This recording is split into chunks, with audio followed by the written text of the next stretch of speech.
nós estamos concluindo a série O Culto que Agrada a Deus, e eu gostaria de me ater na noite de hoje com o final do capítulo 3 do livro de Malaquias, dos versos 13 a 18, e no próximo domingo, então, concluirmos o estudo do livro do profeta Malaquias.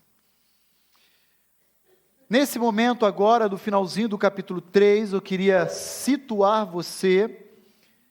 É um momento em que Deus irá se manifestar a Malaquias, dizendo que Ele sabe distinguir, dentro do povo dEle, aqueles que lhe são fiéis, aqueles que o temem, daqueles que brincam e zombam dEle. É bem verdade que Deus decidiu, na história da redenção, se relacionar com a humanidade através de um povo. Deus saiu ao encontro de Abraão e disse: a partir de você eu vou fazer surgir uma nação que será o estandarte da minha vontade na face da terra. Eu vou dar a vocês terra, eu vou dar a vocês um povo, eu vou dar a vocês leis, um governo, portanto vocês serão uma nação. E todos os povos do mundo inteiro irão olhar para vocês. Irão descobrir, na maneira como vocês se relacionam, a minha ética. Irão descobrir o meu amor a partir de vocês. Mas essa eleição nacional, ou seja, essa escolha de Deus por uma nação, não implica que todos os integrantes daquela nação necessariamente temessem a Deus. Infelizmente, esse foi o caso em Israel. E nós vemos ao longo de toda a Escritura que a maioria dos judeus, a maioria absoluta, infelizmente, decidiu negligenciar, desobedecer a Deus e agir com indiferença, e apenas um remanescente fiel, apenas um grupo pequeno, dentro de toda a nação, decidiu levar Deus a sério. Na noite de hoje eu gostaria de olhar com você, estudando o seguinte tema: as aparências enganam. Talvez numa olhada para o povo de Israel você pudesse falar: eis o povo santo, escolhido por Deus. Mas não. Esse povo estava composto de verdadeiros crentes e de crentes que eu gostaria de usar uma expressão atual, crentes fakes. Já ouviu essa expressão? Fake. Que nada mais é do que falso. Em outras palavras, o Senhor Jesus vai dizer no Novo Testamento, a partir dos evangelhos, que são o joio no meio do trigo. E Deus sabe discernir, distinguir entre o seu povo verdadeiro daqueles pseudo-crentes. Um dia, todos serão revelados diante de Deus, os justos e os ímpios. Mesmo aqueles lobos que se travestem em pele de cordeiro, um dia a luz da justiça de Deus irá iluminar e toda máscara vai cair. O trigo será juntado de uma forma muito cuidadosa no celeiro de Deus, enquanto o joio será reunido e lançado numa fornalha de fogo ardente, onde irá se queimar para todo sempre. Essa era uma preocupação que o Senhor Jesus Cristo já tinha também com a sua igreja, 4 para 5 séculos depois de Malaquias ter registrado a opinião de Deus em relação ao seu povo. Deus, na velha aliança, já tinha percebido esse perigo, de que dentro do povo dele, o número de joio fosse superior ao número de trigo. E Jesus vai dizer no seu ministério terreno: guardai-vos do fermento dos fariseus. Eles estão aí, e é fermento porque cresce, consegue influenciar, contaminar o seu meio. Guardai-vos, é a palavra de Cristo para os seus discípulos. E ainda hoje, dentro da igreja do Senhor Jesus Cristo, é inevitável que haja joio misturado com trigo. É assim no campo. Planta-se trigo e cresce-se trigo com joio.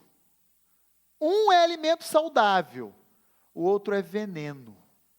Outro é veneno.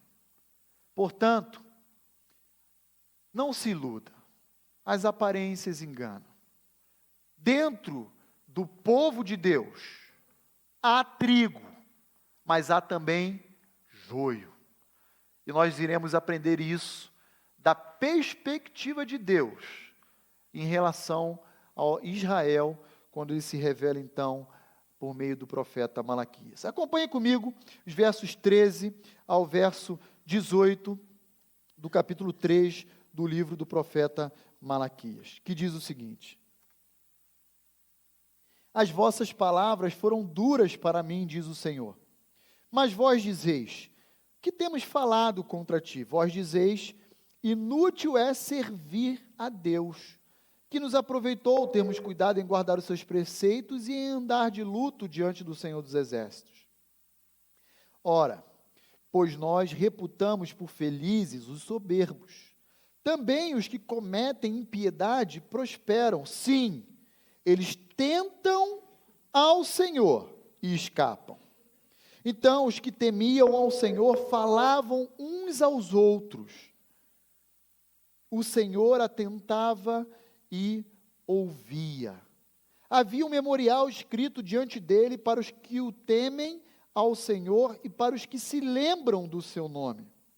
Eles serão para mim particular tesouro, naquele dia que preparei, diz o Senhor dos Exércitos. Poupá-lo-eis como um homem poupa seu filho que o serve. Então vereis outra vez a diferença entre o justo e o perverso, entre o que serve a Deus e o que não serve. Mais uma vez o versículo 18. Então vereis outra vez a diferença entre o justo e o perverso, entre o que serve a Deus e o que não o serve. Vamos orar. Senhor, diante da Tua palavra que acabou de ser lida, nós rogamos querer ouvir a Tua voz. Pedimos que o Teu Santo Espírito fale profundamente ao nosso coração. Abra o nosso entendimento e nos ajude a compreender o que o Senhor tem a nos ensinar na noite de hoje a partir dessa passagem. Por favor, Senhor, nos ensine. Nós suplicamos a ação do Teu Santo Espírito nesse momento em nossas vidas. Te pedimos isso no nome bendito de Cristo Jesus, o nosso Salvador. Amém. Dentro do povo de Deus, seja Israel, seja igreja, em Malaquias se refere a Israel, sempre houve, sempre existirá aqueles que são verdadeiramente convertidos daqueles que são convencidos. Daqueles que aparentam, têm cheiro, ar e aparência de crente, mas que na verdade, infelizmente, nunca se permitiram ser regenerados pelo Espírito Santo de Deus. Olhe comigo o verso 13, nessa passagem, e observe a maneira como os falsos crentes dentro de Israel insultavam a Deus e por causa da familiaridade com o pecado que praticavam contra Deus, agiam com cinismo e hipocrisia. Eles estavam anestesiados com a prática do mal. E no final ainda questionam a Deus no que eles estariam errando. Olha aí o versículo 13. As vossas palavras foram duras para mim, diz o Senhor. Não importa se você acha que não foi duro.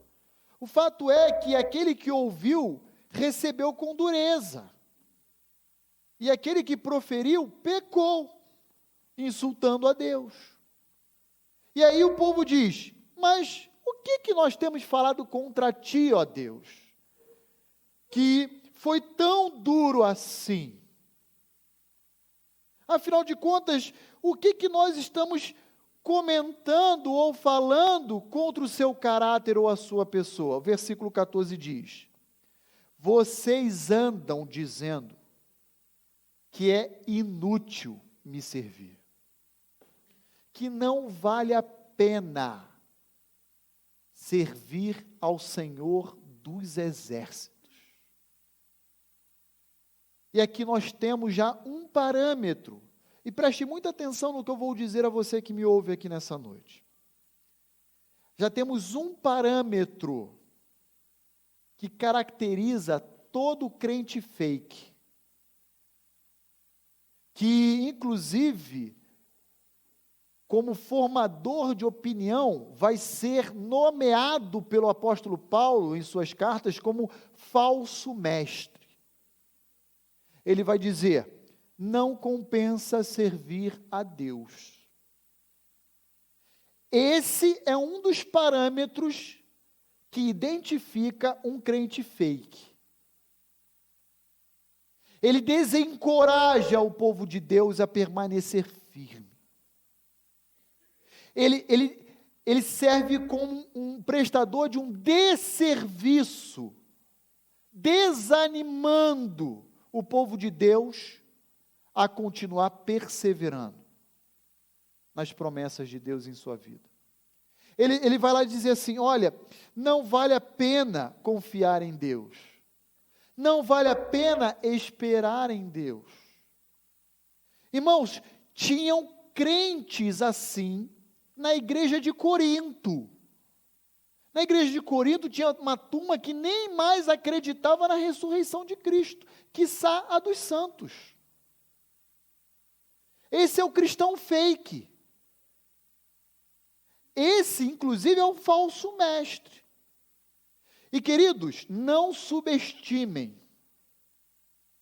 Eles são falsos nos discursos que proferem, mas eles são mestres ao proferi-los. Com a sua oratória e uma aparente erudição, ele carrega, ele arrebanha consigo várias e várias pessoas atrás dele, cegando, escravizando, ludibriando, enganando aqueles que inclusive vão até ao encontro de Deus, mas são levados por esses ventos de doutrina, por essas vozes que competem com a palavra de Deus. Esse é o primeiro parâmetro. Você quer conhecer um crente fake? É aquele que te desencoraja a permanecer servindo a Deus. Não sei se você já conheceu um crente fake, mas ele normalmente fala assim: o quê? Você está indo lá na Igreja Batista Vida Nova? Ixi, um bando de falso, mentiroso, hipócrita. Ó, estive lá, ninguém fala contigo, é todo mundo nariz em pé. Não, mas eu fui lá para ouvir a voz de Deus, eu fui lá para estudar a palavra, eu fui lá para prestar um culto, mas não vai lá não. Ixi, perda de tempo. Perda de tempo. Crente fake. E se tiver um poder de influência, Paulo vai dizer, é um falso mestre, que vive proliferando o desencorajamento e os erros doutrinários. Verso 13, as vossas palavras foram duras para mim. Quais são essas palavras? Continua no verso 14. Afinal de contas, o que nos aproveitou termos cuidado em guardar os preceitos e andar de luto diante do Senhor dos Exércitos? Segunda característica do crente fake, ele vai dizer assim: além de não compensar servir a Deus, é inútil se privar daquilo que o seu coração quer usufruir, porque você está guardando os preceitos de Deus, ou seja, você está cultivando uma vida de santidade e de irrepreensibilidade diante de Deus. É inútil. Aqui na Revista Atualizada existe a expressão andar de luto, mas em outras versões você vai encontrar a expressão confessar pecado, se arrepender, declarar suas falhas. É inútil você dizer, olha, eu sou pecador. Sabe por que é inútil? Porque o ímpio prospera. Eles saem impunes. Quer saber de uma coisa? Vamos cair na vida. Religião só escraviza o homem. Por que escraviza? Porque você é obrigado a guardar os preceitos de Deus. Deus, ele é um Deus ético, um Deus moral, um Deus que prescreve na sua palavra aquilo que lhe ofende. Sai fora disso. Se você conhece pessoas que, se dizendo crentes em Cristo Jesus, proferem um discurso dessa natureza, é um crente fake. É joio, não é trigo. É veneno, cai fora. Sabe por quê? O trigo vai dizer assim, não, eu sei, a Igreja Batista Vida Nova não é perfeita, mas vamos lá somar, contribuir para ajudá-los. Não, vamos lá. Não, mas tem uma porção de coisa lá que eles não fazem. Então vamos lá nos dispor para fazer por eles. Quem sabe eles não mudam. Esse é o trigo. O joio desencoraja. Perda de tempo. Descarta isso, sai fora. Para de ficar vivendo escravizado pela lei de Deus, pela palavra dele. Isso não vai levar a lugar nenhum. Você vai olhar para trás e vai dizer, sabe o quê? Nossa, eu perdi minha vida inteira, minha juventude, minha mocidade, minha saúde, podendo curtir as coisas, e agora no final da minha vida eu olho, viu? Não valeu a pena. Esse é o crente fake. Cai fora, é veneno. É veneno. Ele não mata imediatamente, não. Ele vai matando aos poucos. Quanto mais você é exposto a ele, a esse tipo de discurso, isso vai minando o seu coração e a sua fé. Não compensa, é inútil servir a Deus. O que adianta? O que adianta guardar a lei de Deus, os preceitos dele? Esse é o crente fake. Esse é o joio. Agora, queridos, a gente percebe, até no discurso, no versículo 14, desses crentes fakes, a maneira como eles cultuam a Deus, porque o tema do livro do profeta Malaquias é o culto que agrada a Deus. Esse é o cerne da mensagem do livro profético de Malaquias. Então, qual é a denúncia que eles próprios apresentam contra eles? Eles dizem assim, o que nos aproveitou guardar a palavra de Deus em nossas vidas? Em outras palavras, eles iam adorar a Deus com vistas a obter um benefício próprio. Afinal de contas, qual vantagem tivemos? Que benefício nós alcançamos? Que proveito nós temos em cultuar a Deus? Essa é a diferença do trigo para o joio. O trigo adora a Deus e no seu culto, Deus é o centro. Deus é exclusivo em sua adoração. E o crente fake? Deus é um meio. E o fim? Sou eu próprio. O meu benefício. Que proveito eu tenho? Que benefício, que vantagem eu vou obter se eu adorar esse Deus? Afinal de contas, eu estou abrindo mão da minha concupiscência da minha carne, estou abrindo mão de algumas coisas que eu poderia fazer que me agrada. E agir assim, querido irmão, querida irmã, é insultar a Deus. Insultamos a Deus todas as vezes em que o nosso coração está repleto, preenchido de insatisfação, de ingratidão, de descontentamento, que culmina com esse termo, inútil é servir a Deus.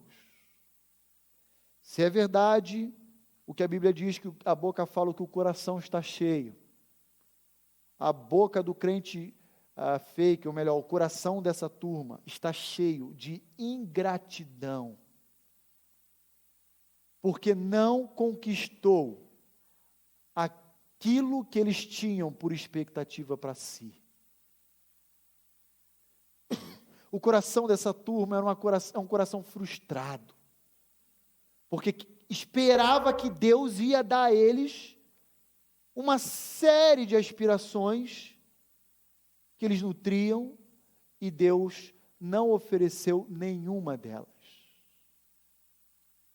O culto do crente fake é centrado em si próprio, não em Deus. Deus até está presente como acessório, como meio para um fim maior, que é a satisfação do desejo do coração corrupto de cada um deles. É assim que Malaquias nos descreve essa turma, que no Novo Testamento é chamado de joio.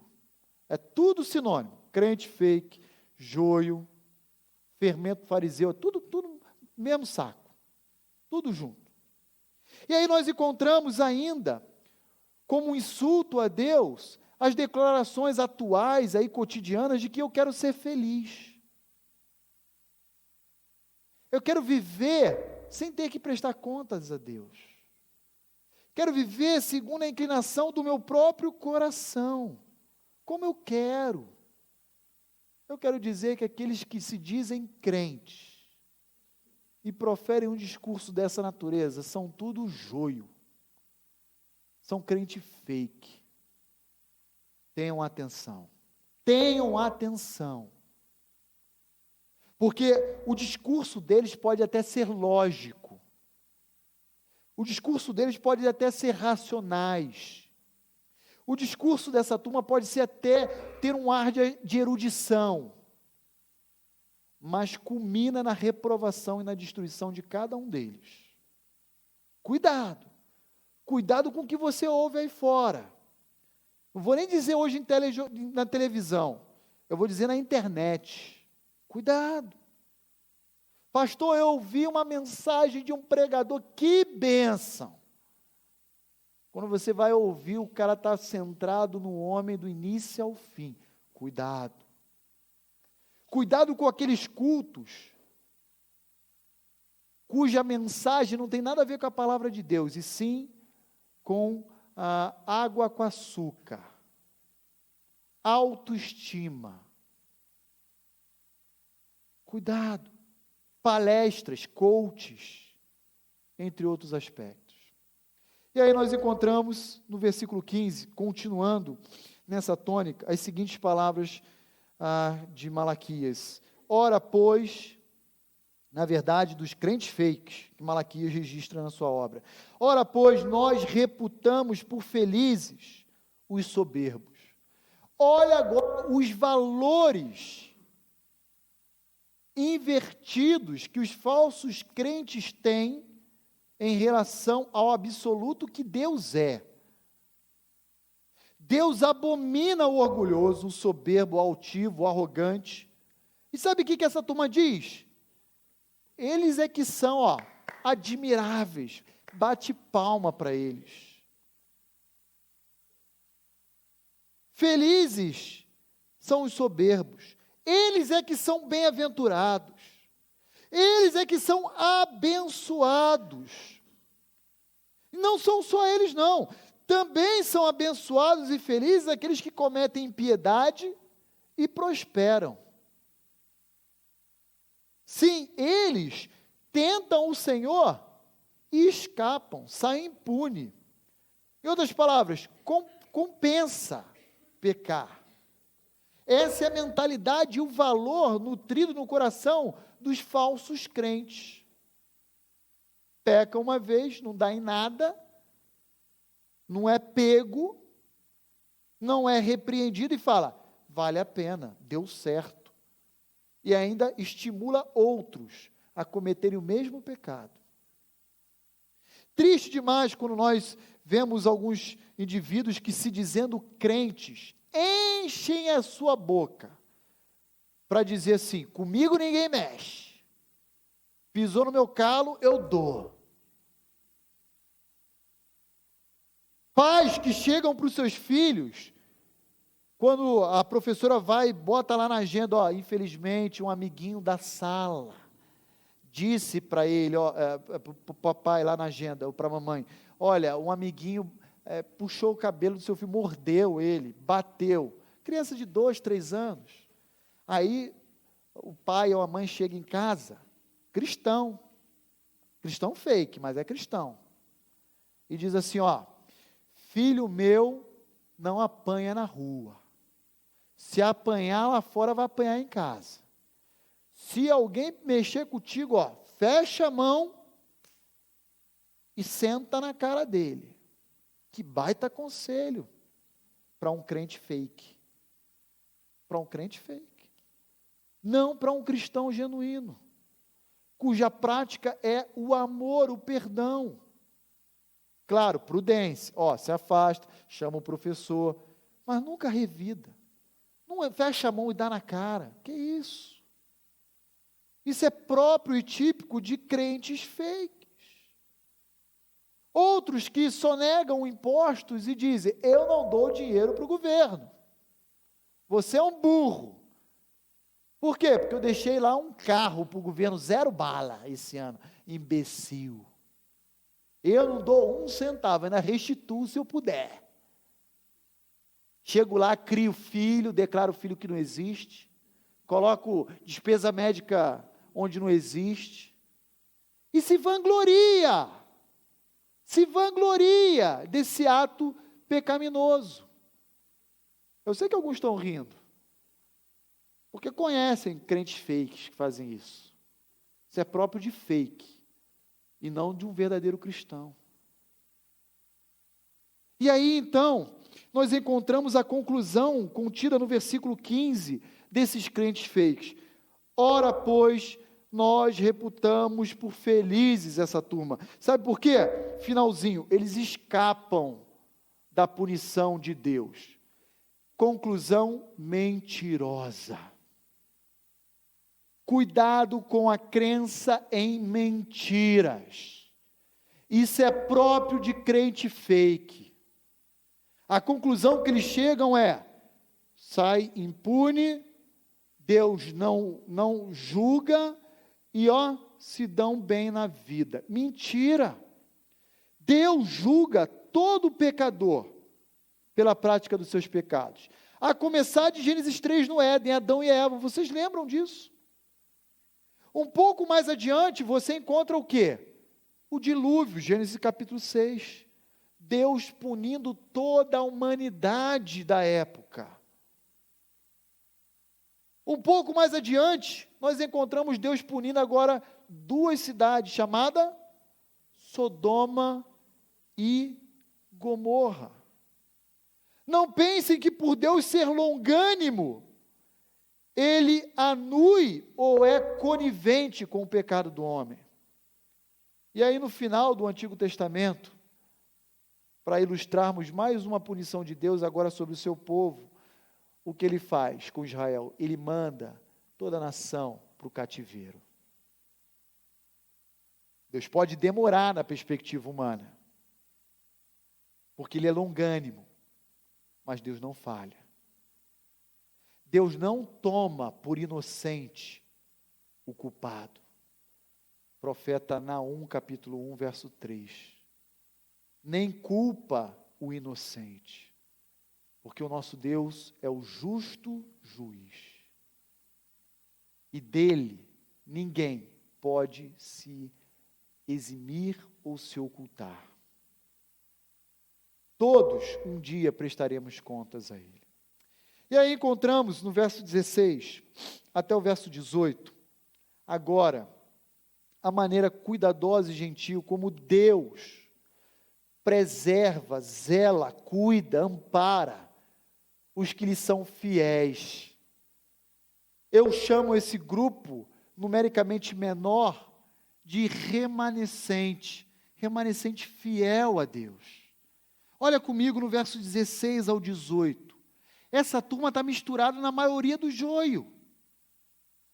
E ao ouvir a condenação e a repreensão de Deus, por meio de Malaquias, eles começaram a ficar aflitos e a dizerem uns aos outros: já era, nós vamos dançar com essa turma que escarnece de Deus, mas nós somos fiéis a Deus.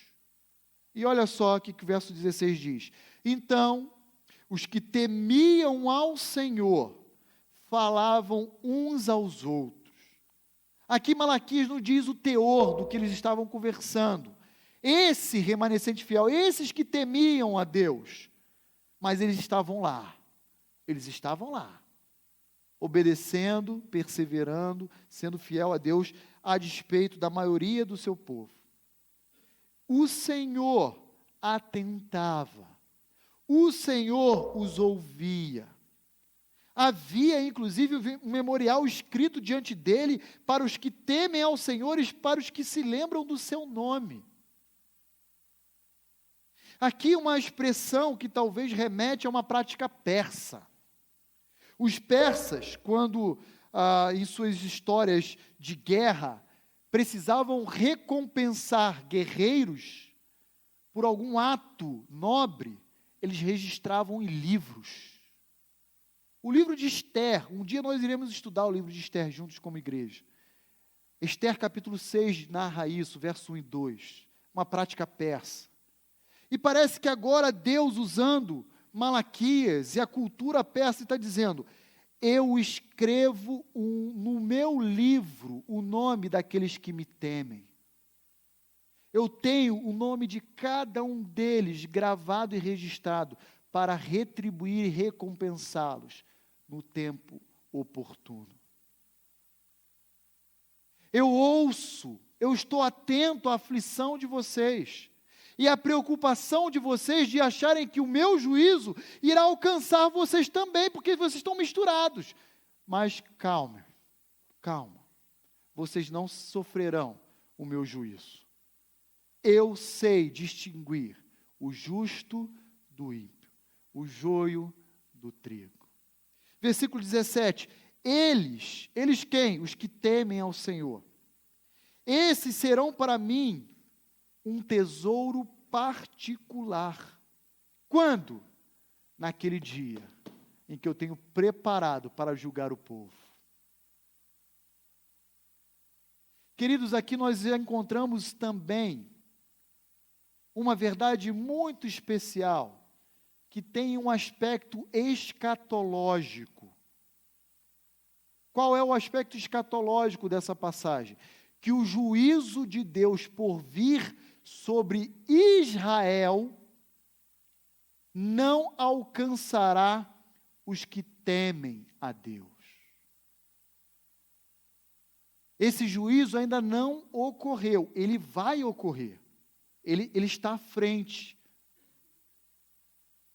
E quem hoje é fiel a Deus? A sua igreja.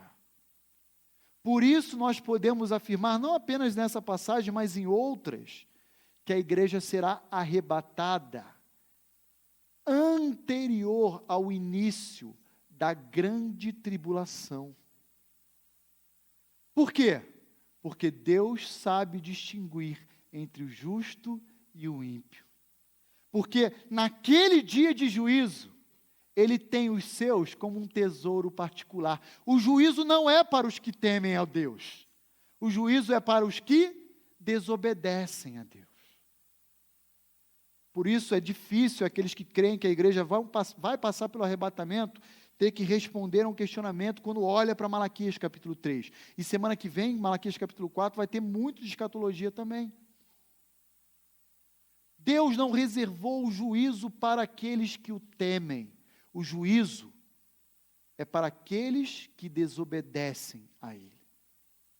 Versículo 17. Poupa-lo-eis. Olha aí, Deus falando desse tesouro particular, daqueles que são fiéis a Ele, daqueles que temem a Ele. Eu vou poupar vocês como um pai poupa o seu próprio filho. Como é que um pai cuida do seu filho? Imagina que você está indo embora e tem um tiroteio na rua, a caminho da sua casa. e você está acompanhado do seu filho, qual é a primeira reação instintiva que você faria? Blindá-lo de qualquer perigo. É ou não é verdade? Sim ou não? Deus fará isso com o seu povo. No dia em que Ele preparou o juízo por vir, a ser derramado sobre a terra, com a extensão mundial, e Apocalipse nos diz isso, a sua igreja não estará mais aqui. Nós já teremos sido levados aos ares para ter um encontro com Cristo. Ah, irmãos, como precisamos lembrar dessas verdades. Como precisamos tê-las gravadas em nossos corações. Poupá-lo eis como um homem poupa seu filho, que o serve. Versículo 18, então, vereis outra vez a diferença entre o justo e o perverso. Por que outra vez? Porque agora, naquele momento, cerca de 430 a.C., eles estavam percebendo isso, porque Malaquias estava revelando ao remanescente fiel que Deus estava atento e ouvindo cada uma das suas indagações e cada uma das suas preocupações. Mas naquele dia, vocês verão outra vez que eu sou um Deus justo e faço distinção entre o justo e o perverso, entre o verdadeiro crente e o crente fake, entre o joio e o trigo, entre o que o serve a Deus e o que não o serve. Sabe como Deus chama aqueles que temem a Ele? Malaquias 3:17 diz: tesouro particular. Sabe como você é avaliado pelo seu Deus? Como um tesouro. Vós, porém, 1 de Pedro 2,9, sois sacerdócio real, nação santa, raça eleita, povo de propriedade exclusiva de Deus, um tesouro particular. Quando eu era criança, eu gostava de caça ao tesouro. Muitas das vezes me fantasiava até de pirata. Mas pirata é pecado, né? Porque é ladrão. Mas eu brincava e ficava achando, esse é o meu tesouro. Tiro o olho dele, igual o Smeagol. My precious. Deus diz, você, Adalto, é o meu tesouro. Você, Alda, é o meu tesouro. Você, Roseli, é o meu tesouro. E um dia na frente, vocês verão isso que eu estou dizendo com maior claridade, com maior notoriedade, clareza, de que eu faço distinção entre o justo e o ímpio. Uma igreja saudável, e essa é uma lição que nós podemos aprender de Malaquias 3.